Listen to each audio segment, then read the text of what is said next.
गणेश चौथ की पहली कहानी। एक बार एक गांव में दो भाई रहते थे। बड़ा भाई बहुत ही अमीर था और छोटा भाई बहुत ही गरीब था। छोटे भाई की पत्नी बड़े भाई के घर काम करने जाती थी। बदले में बड़े भाई की पत्नी उसे थोड़ा सा खाना और पुराने वस्त्र उसे दे देती थी, जिससे उनके घर का गुजारा चलता था। देवरानी जब उनके घर पर आटा छानती थी तो वह आटा छानने का जो कपड़ा होता था वो अपने घर पर लाकर धो लेती थी। जब हम आटे के कपड़े को धोते हैं तो उसमें सफ़ेद सा पानी निकलता है जो दूध के समान दिखाई देता है, तो वह इस तरह धोकर उस पानी को अपने पति को पिला देती थी और बचा हुआ खाना अपने बच्चों को दे देती। एक दिन जेठानी ने उपवास किया और किसी ने भी खाना नहीं खाया, तो उसने अपनी देवरानी को खाने के लिए उस दिन कुछ भी नहीं दिया।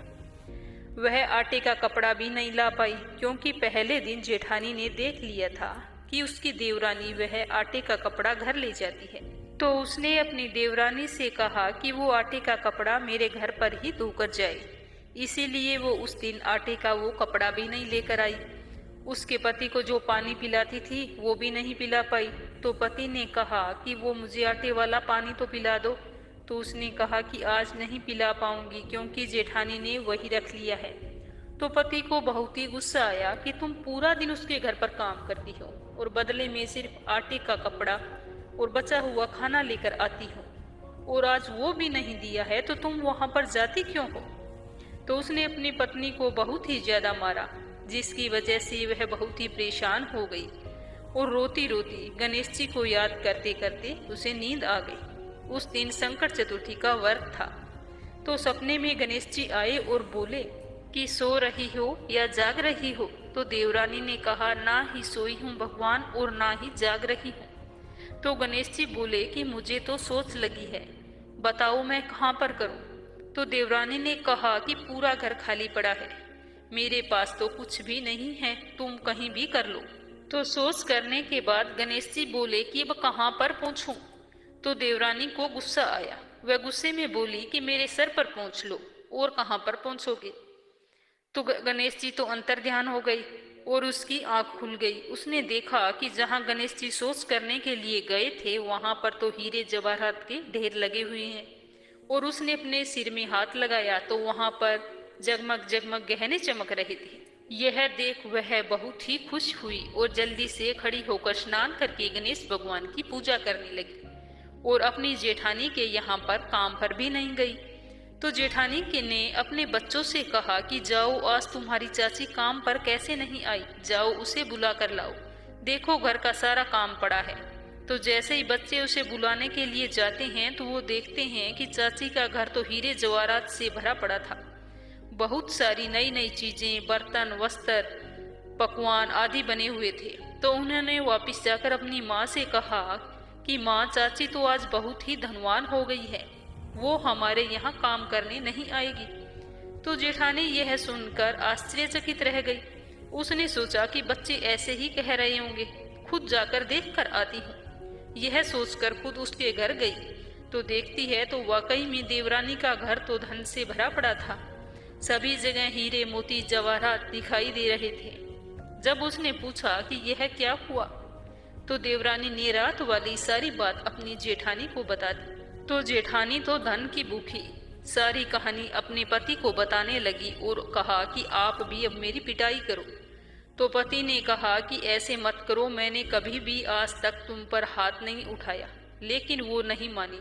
वो बोली, आज तो तुम्हें मेरी पिटाई करनी ही पड़ेगी, वरना मैं तो रूठ कर घर छोड़कर चली जाऊंगी। तो ऐसा कहने पर जेठ जी उसे पीटने लगा तो वो गणेश जी कहते हुए बेहोश हो गई और गणेश जी का नाम लेते लेते उसे नींद भी आ गई। जब रात को गणेश जी आए और पूछा कि मुझे तो सोच लगी है, मैं कहाँ पर जाऊं।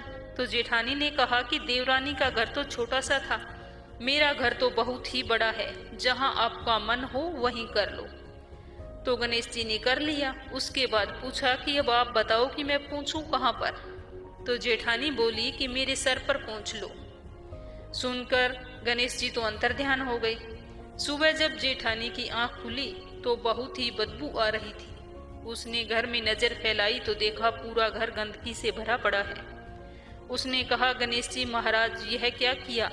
आपने देवरानी को तो धन दिया और मुझे ये कूड़ा करकट दिया। तो गणेश जी ने कहा कि उसने तो अपना पति धर्म निभाते निभाते मार खाई थी और तूने धन की भूखी मार खाई है, इसीलिए ऐसा हुआ है। तो जेठानी बोली, महाराज यह तो गलती हो गई, अब आप इसे कैसे ही करके साफ करिए। मैं तो जैसे इसे खत्म करने की कोशिश करती हूँ उतना ही ज्यादा बढ़ता जाता है। तो गणेश जी ने कहा कि मैं ये तभी साफ करूंगा जब तुम अपने धन में से आधा धन अपनी देवरानी को दोगी। तो जेठानी ने कहा, ठीक है, मैं धन को आधा आधा बांटकर देवरानी को दे दूंगी। तो इस तरह गणेश भगवान ने देवरानी जेठानी का दो भाइयों का बंटवारा सही तरीके से करवाया। हे गणेश भगवान, जैसा देवरानी को दिया वैसा सबको देना, जैसा जेठानी को दिया वैसा किसी को ना देना। कहानी सुनने वाले को सभी को अपना आशीर्वाद अवश्य देना। जय हो गणेश जी महाराज की। तो चलिए सुनते हैं तिलकुटा चौथ की दूसरी कहानी। बहुत समय पहले की बात है। एक गांव में एक सेठ और सेठानी रहते थे। उनके कोई संतान नहीं थी। इसी कारण सेठानी बहुत ही दुखी रहती थी। एक दिन वो कोई कारणवश अपने पड़ोसन के घर जाती है तो वहां पर देखती है कि कुछ महिलाएं इकट्ठी होकर पूजा कर रही है। तो वो उनके पास जाकर पूछती है कि ये आप क्या कर रही हो? तो उन महिलाओं ने कहा कि हम तिलकुटा चौथ माता की पूजा कर रहे हैं और उन्हीं की कहानी सुन रहे हैं। तो सेठानी ने वहां पूछा कि इससे क्या होता है? तो उन्होंने बताया कि इससे घर में सुख समृद्धि आती है, सुख आता है। चौथ माता की पूजा से संतान की प्राप्ति होती है, संतान का आरोग्य जीवन और लंबी उम्र होती है। तो सेठानी बोली कि मैं भी आपके साथ यह व्रत करूंगी और कथा सुनूंगी। तो उसने भी चौथ माता की कहानी सुनी और व्रत किया और कहा कि हे चौथ माता, मैं आपके 1.25 किलो का तिलकुटा चढ़ाऊंगी अगर मेरे संतान हो जाए। तो थोड़े ही समय बाद सेठानी गर्भवती हो गई। तो उसने बोला कि हे चौथ माता, मेरे अगर पुत्र की प्राप्ति हो जाए तो मैं आपका 5.25 किलो का तिलकुटा चढ़ाऊंगी। तो 9वें महीने उसे सुंदर पुत्र की प्राप्ति हुई। ऐसे करके सेठानी की मनोकामना पूर्ण होती गई। लेकिन सेठानी ने चौथ माता का तिलकुटा नहीं चढ़ाया और ना ही बांटा। फिर उसने कहा कि हे चौथ माता, अगर मेरे पुत्र की शादी हो जाए तो मैं 1.25 किलो का तिलकुटा चढ़ाऊंगी। तो उसके पुत्र की शादी भी तय हो गई। शादी के दिन चौथ माता ने सोचा कि अगर ऐसे ही बोलती रही और प्रसाद में कुछ भी नहीं किया तो मुझे इस कलयुग में कौन मानेगा। इसको कुछ ना कुछ सबक तो सिखाना होगा। हर बार कुछ ना कुछ बोल देती है और चढ़ाती कुछ भी नहीं है। इस तरह उसके बेटे की शादी तय हो गई। जिस दिन सेठानी के पुत्र की शादी होने वाली थी वो दूल्हा बनकर अपने ससुराल पहुंचता है और जब उसके फेरे होने लगते हैं तो जब 2 फेरे पूर्ण होते हैं तो बहुत ही तेज तूफान आता है और उस लड़के को उड़ाकर वहां से ले जाता है और एक पीपल के पेड़ के ऊपर बिठा देता है। इससे उनका विवाह अधूरा ही रह जाता है। वहां पर सभी लोग उस लड़के को ढूंढने के लिए कई दिनों तक तलाश करते रहे पर वो लड़का नहीं मिला। बारात वापस लौट गई। सेठ और सेठानी बहुत ही दुखी हुए, लेकिन सेठानी को वो तिलकुटा फिर भी याद नहीं आया। जिस लड़की से सेठानी के लड़के की शादी होने वाली थी वो लड़की गणगौर माता की पूजा के लिए जाती है। जैसे ही वो पीपल के पेड़ के नीचे से निकलती है तो वहां ऊपर से आवाज आती है कि आओ मेरी अर्धब्याही, आओ मेरी 2 फेरों वाली। यह आवाज उसे रोजाना सुनने को मिलती है तो वो लड़की परेशान हो जाती है, बहुत ही दुखी रहने लगती है, ना ढंग से खाती पीती है, सोचती है कि पता नहीं वो कौन है जो मुझे रोज रोज आवाज लगाता है। ऐसा करते करते वो लड़की बीमार पड़ गई। तो एक बार उसकी माँ ने पूछा कि बेटी, मैं तुझे अच्छा खिलाती पिलाती हूँ, अच्छे तरीके से रखती हूँ, फिर भी तुम इतनी दुबली पतली कैसे होती जा रही हो। तब वो लड़की पूरी कहानी अपनी माँ को बताती है कि यही बात है माँ जिसकी वजह से मैं परेशान रहती हूँ। उसकी माँ उसके साथ पीपल के पेड़ के पास गई और पूछा कि कहाँ है वो। तो उसकी बेटी ने बताया कि यहाँ से आवाज आती है। तो वो देखती है कि वहाँ पर तो वही लड़का बैठा था जिससे उसकी बेटी की शादी होने वाली थी। तो उसने पूछा कि तुम मेरी बेटी को परेशान क्यों कर रही हो?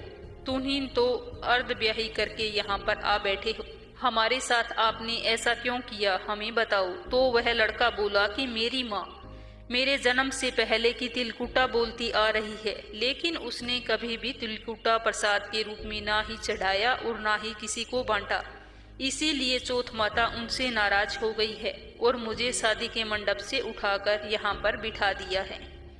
यह सुनकर लड़की की माँ बहुत ही प्रसन्न हुई और पूछा कि हमें क्या करना होगा जिससे मेरी बेटी का विवाह तुम्हारे साथ पूरा हो जाए। तो यह सुनकर वह लड़का बोला कि मेरी माँ को जाकर बोलो कि अगर वह 1.25 मन का तिलकुटा चढ़ाए तो मैं वापस आ जाऊंगा। तो बेटी की माँ अपनी समधन के पास गई और सारी बात बताई। तो उसकी माँ ने 1.25 मन तिलकुटा किया और उसकी सास ने भी 1.25 मन तिलकुटा करके पूरे गांव में बंटवाया, जिससे चौथ माता खुश हो गई। और उसी तरह आंधी तूफान फिर से आए और फेरों में दूल्हे को लाकर बिठा दिया, जिससे उन दोनों की शादी अच्छे से पूरी हो गई। तभी से बेटे की माँ हर वर्ष व्रत के दिन 1.25 सेर तिलकुटा का प्रसाद बनाकर गणेश जी को चढ़ाती है। हे चौथ माता, जैसा आपने दुल्हन की माँ को खुश किया वैसा सबको करना और अपना आशीर्वाद बनाए रखना। चौथ माता की जय हो, गणेश भगवान की जय हो। संकट चौथ की तीसरी कहानी। एक बार की बात है, माँ पार्वती एक बार स्नान करने के लिए गई। तो स्नान घर के बाहर उन्होंने अपने पुत्र गणेश जी को खड़ा कर दिया और उन्हें रखवाली का आदेश देते हुए कहा कि जब तक मैं स्नान कर कर बाहर ना आऊं तो भीतर किसी को मत आने देना। गणेश जी ने अपनी माँ की बात मानते हुए वहां पर पहरा देने लगे। उसी समय भगवान शिव माता पार्वती से मिलने आए, लेकिन गणेश जी ने उसे अंदर नहीं जाने दिया और कहा कि कुछ देर इंतजार करो। तो इस बात पर भगवान शिव को बहुत ही गुस्सा आ गया। उन्हें यह लगा कि मेरा अपमान किया है, तो उन्होंने गुस्से में आकर भगवान गणेश की गर्दन काट दी। जब स्नान करके माता पार्वती बाहर आई तो उन्होंने गणेश जी की गर्दन कटी हुई देखी तो वह जोर जोर से रोने लगी और उन्होंने शिव जी से कहा कि गणेश जी के प्राण फिर से वापिस करो। तो शिव जी बोले ऐसा नहीं हो सकता। तो माता पार्वती हट करके बैठ गई। तो शिव जी कहते हैं कि जाओ देख कर लाओ, जो भी माँ अपने बेटे की तरफ पीट करके सो रही होगी उस बच्चे का सिर मैं तुम्हारे बेटे के सिर पर लगा दूंगा। तो उन्हें ऐसी कोई माँ नजर नहीं आई जो अपने बेटे की तरफ पीट करके सो रही होती। तो उन्हें अंत में एक हथनी को देखा जो अपने बेटे की तरफ पीट करके सो रही थी। तो शिवजी ने उसके बच्चे की गर्दन गणेश भगवान के लगा दी। तो माता पार्वती कहती है कि ऐसा देखकर तो लोग मेरे बच्चे का उपहास उड़ाएंगे। भगवान आपने ये क्या कर दिया? तो शिवजी भगवान कहते हैं कि आपका पुत्र प्रथम पूजनीय होगा। हर शुभ कार्यों में सबसे पहले इन्हें याद किया जाएगा। इस प्रकार शिवजी ने एक हाथी का सिर लगाकर गणेश जी को जीवित कर दिया, जिससे गणेश भगवान को दूसरा जीवन मिला। तभी से गणेश जी की हाथी की तरह सूंड होने लगी और सब पूजा पाठ में, शादी विवाह में सबसे पहले गणेश जी को पूजा जाने लगा। तभी से महिलाएं बच्चों की सलामती के लिए माघ माह के कृष्ण पक्ष की चतुर्थी को गणेश चतुर्थी का व्रत करने लगी। बोलो शिव गौरी गणेश कार्तिकेय की जय हो। चौथ माता की चौथी कहानी। चौथ माता की यह कहानी हर महीने की चौथ के व्रत के समय कहीं और सुनी जाती है। इसके बाद गणेश जी की कहानी सुनकर कथा का समापन किया जाता है। तो चलिए सुनते हैं कहानी। एक नगर में एक बूढ़ी माँ रहती थी। वह अपने बेटे की सलामती के लिए 12 महीनों चौथ का व्रत करती थी। हर चौथ को पंसारी से थोड़ा सा गुड़ और घी लाकर 4 लड्डू बनाती, एक बेटे को दे देती, एक से पूजा करती और एक हथकार के लिए निकालती और एक चांद उगने पर चंद्रमा को अर्घ्य देने के बाद स्वयं खा लेती। एक बार उसका बेटा ताई से मिलने गया था। उस दिन ताई ने वैसाखी चौथ का व्रत रखा था। तो उस लड़के ने ताई से पूछा कि माँ तो 12 चौथ का व्रत करती है,